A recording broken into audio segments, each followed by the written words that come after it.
Good afternoon, everyone. Hope you all are fine and studying at home safely.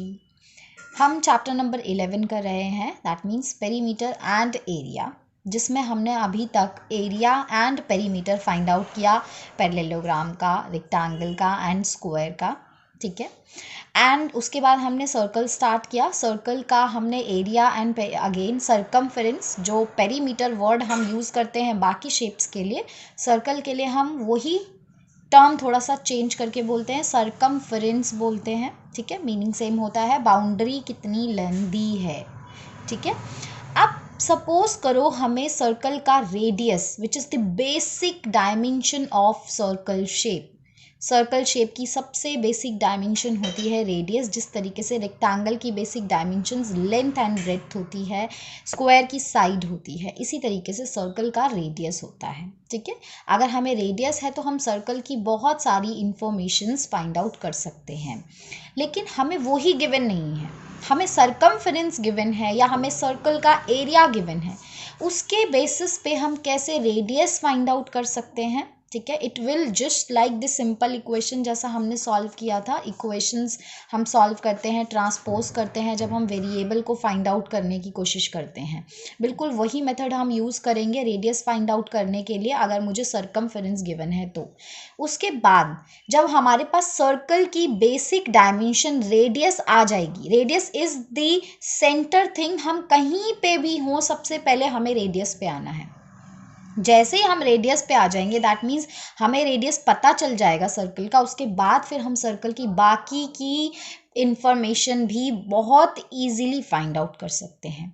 तो ये चीज़ हमें ध्यान रखना. It is not just only for circle. किसी भी शेप में अगर हमें कोई भी अदर इंफॉर्मेशन गिवन है, वहाँ से हमें कोई और इन्फॉर्मेशन फाइंड आउट करनी है, तो हमें सबसे पहले उस शेप की बेसिक डायमेंशन, जैसा कि सर्कल की बेसिक डायमेंशन रेडियस है, उस पर आना पड़ेगा, उसको फाइंड आउट करना पड़ेगा, और उसके बाद हम कोई भी other information easily find out करेंगे.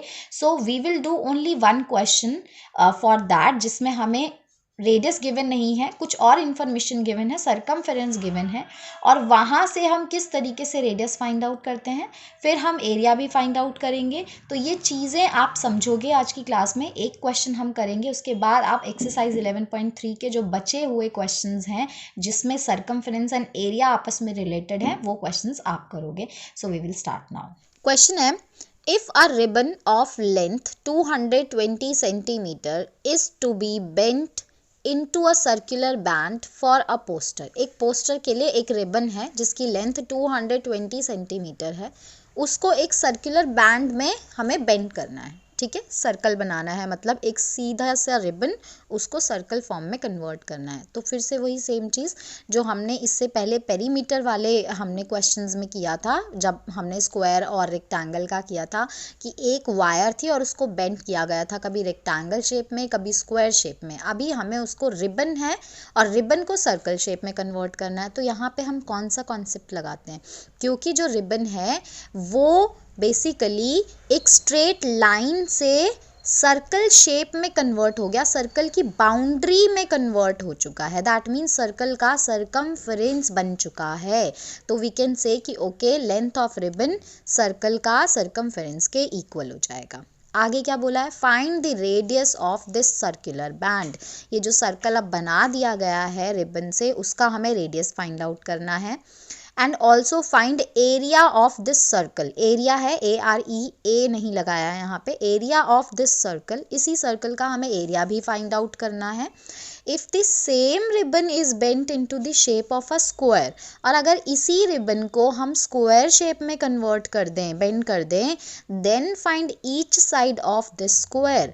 और अब हमें फिर उस स्क्वायर की हर एक साइड भी फाइंड आउट करनी है, अगर मैं सेम रिबन को स्क्वायर में कन्वर्ट करती हूँ तो. और फिर मुझे ये भी बताना है, find which shape encloses more area. दोनों में से कौन सी शेप ज़्यादा एरिया कवर करती है. तो ऑब्वियसली दोनों का हम एरिया फाइंड आउट करेंगे, जिसका एरिया ज़्यादा आएगा वो शेप ज़्यादा एरिया इंक्लोज करेगी. अभी मेरे पास ये रिबन है, सपोज करो स्ट्रेट लाइन की फॉर्म में ही होता है रिबन, 220 सेंटीमीटर. इसी रिबन को मैंने बेंड कर दिया और सर्कल बैंड बन गया पोस्टर के लिए. ठीक है. तो क्योंकि अब ये रिबन सर्कल की बाउंड्री बन चुका है, दैट मीन्स सर्कमफेरेंस बन चुका है, तो हम बोल सकते हैं कि लेंथ ऑफ वायर और रिबन, वायर की जगह हम यहाँ रिबन यूज करेंगे, क्वेश्चन में हमें रिबन गिवन है तो वायर गिवन है तो हम वायर यूज करेंगे, is equal to circumference of circle, ठीक है, that is L is equal to 2 pi r। यही होता है सर्कमफेरेंस का फॉर्मूला। हमने लेंथ को फिलहाल कैपिटल L से रिप्रेजेंट कर दिया। अब जो ये हमें लेंथ है वायर की और रिबन की, दैट इज 220 सेंटीमीटर, तो हम यहाँ पे 220 सेंटीमीटर लिख देते हैं। 2 इंटू पाई को फिलहाल हम 22/7 ले लेंगे एंड r, ठीक है। अब हम क्या करेंगे, इसको जैसे हम ट्रांसपोज मेथड यूज करते हैं सिंपल इक्वेशंस को सॉल्व करने के लिए, r को हमें सेपरेट करना है, मतलब इसके साथ जो नंबर्स हैं उनको हमें ट्रांसपोज करना पड़ेगा लेफ्ट साइड पे, तो हमें r मिल जाएगा। तो वही हम यहाँ पे करेंगे। 227 डिवाइड में था डिनोमिनेटर में, तो इधर जाएगा न्यूमरेटर में चला जाएगा। एंड सिमिलरली 2 एंड 22 जो न्यूमरेटर में थे वो हमारे डिनोमिनेटर में चले जाएंगे, ठीक है। साथ में हमें ये क्लियरली दिख रहा है दोनों में कॉमन है, 22 1 ज़ा 22, 22 10 ज़ा 220, है ना, एक 0 एक्स्ट्रा है। इसके अलावा हम 2 से भी कैंसिल आउट कर सकते, 2 1 ज़ा 2, 2 5 ज़ा 10। अब यहाँ पे हमारे पास क्या बच गया, 5 इंटू 7, ये हमारा आ गया r, क्योंकि इधर हमारे पास सिर्फ r बच गया था, ठीक है। और लेफ्ट साइड में आने के बाद 5 एंड 7, 5 7 ज़ा 35 हमारा रेडियस बन गया। साथ में यूनिट जरूर लगानी है, it is very much compulsory. इसके बाद हमें क्या करना है, एरिया ऑफ सर्कल भी फाइंड आउट करना है। तो area of circle is pi r square, क्योंकि अभी हम एक ही क्वेश्चन में दो शेप्स के बारे में पढ़ेंगे, सर्कल एंड स्क्वायर। तो हम एक छोटा सा काम करते हैं, दोनों के लिए ए वर्ड यूज करेंगे, लेकिन सबस्क्रिप्ट में छोटा सा सर्कल के लिए सी लगा देंगे एंड स्क्वायर के लिए छोटा सा एस लगा देंगे, सो दैट हमें क्लियरली पता चले कि ओके ये कौन सा वाला एरिया है और ये कौन सा वाला एरिया है, ठीक है। पाई आर स्क्वायर फॉर्मूला होता है, अगेन वैल्यू पुट करेंगे, 22/7 आर कितना है, 35 अभी अभी आया, स्क्वायर है, दैट मीन्स हमें 2 बार मल्टीप्लाई करना है, 2 टाइम्स मल्टीप्लाई करना है।